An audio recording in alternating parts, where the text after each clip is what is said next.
Considering size, Ecuador is the most biodiverse country in the world. Its diverse topography, climate, and plants makes Ecuador very susceptible to climate change.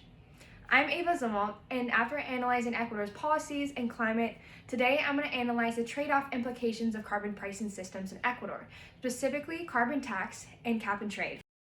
To inform on carbon pricing systems, I've laid out our agenda for today, which is broken up into 5 sections. To start, Ecuador is located in South America. Taking only 0.2% of the total greenhouse gas emissions, Ecuador is not one of the leading contributors to climate change. However, Ecuador does have the highest annual deforestation rate in all of the Western Hemisphere, and their leading industries in lodging and oil have risen to become major players in emissions. In 2014, Ecuador reached an all-time high for carbon emission rates. Ecuador's leading industry is oil, as shown depicted in the graph above compared to other industries, and shows how oil takes up approximately 88.7% of total CO2 emissions in 2019. Comparatively, in 2019, Ecuador produced 531,000 barrels of crude oil per day. Moreover, in 2008, Ecuador became the first country globally to adopt a constitution that includes inalienable rights of nature. Since then, Ecuador signed the Paris Agreement, which outlines goals to reach 90% of clean energy coming from hydroelectric plants in its total electricity production by 2025. In addition, Ecuador intends to reduce its emissions in the energy sector from 20 to 25% below its current outlined scenario. Throughout the past decade, Ecuador has done this through a few initiatives outlined above. With an increased need for regulation of greenhouse gas emissions and a desire to commit to outline goals within the Paris Agreement, the idea of carbon pricing is beneficial to aiding government regulation as well as reducing emissions. 2 systems, carbon tax and cap and trade, show the carbon pricing systems. With carbon tax, a tax is placed on emissions. For cap and trade, the government places a cap on the number of total emissions where companies are allowed to trade their emission credits for revenue. Currently, Ecuador does not have a carbon pricing system in place. However, the Dali Correa tax proposed in the early 2000s sets a 3 to 5% tax levy on every barrel of oil exported. What Ecuador does have are fuel subsidies. With this, the government is spending money contributing to fuel subsidies instead of initiatives that could reduce carbon emissions. An introduction of a carbon pricing system could increase the GDP of Ecuador by at least 3.5%, and more significantly, Ecuador can gain 3% in GDP from phasing out subsidies on fuel use. I want to first talk about carbon tax. The benefits of a carbon tax is that it first can fund current initiatives. Ecuador can gain revenue with the removal of a fuel subsidy and tax revenue, and the outlined initiatives from prior slides can be funded and can contribute to Ecuador's emission goals. In addition, a carbon tax reduces environmental spills.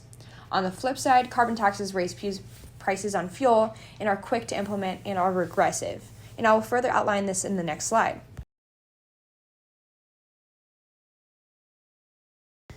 Further expanding on the disadvantages, by raising the cost of using fossil fuels, a carbon tax would tend to increase the cost of producing goods and services, especially commodities such as oil. As the tax discourages emissions, companies will have higher costs of production, which raises the price of the good.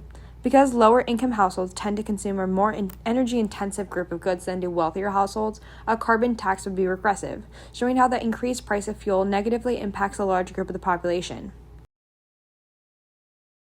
On the flip side, to further explore a carbon tax benefit of reducing environmental spills, this example above shows an oil spill. There have been over 450 oil spills from 2001 to 2011. These occur as companies have little regulation and are essentially allowed to produce as much as they want. A carbon tax would reduce the number of oil spills as companies have to limit the number of emissions produced. In addition, raised revenues from a tax can allow for government intervention for conservation programs, such as the pre-mentioned Sociobosque, to help indigenous Ecuadorians who live in these oil-polluted areas and rely on its resources for survival. Cap and trade is another option of carbon pricing. Although initially with a cap and trade, emission targets seem slow to reach, this is actually a pro for Ecuador.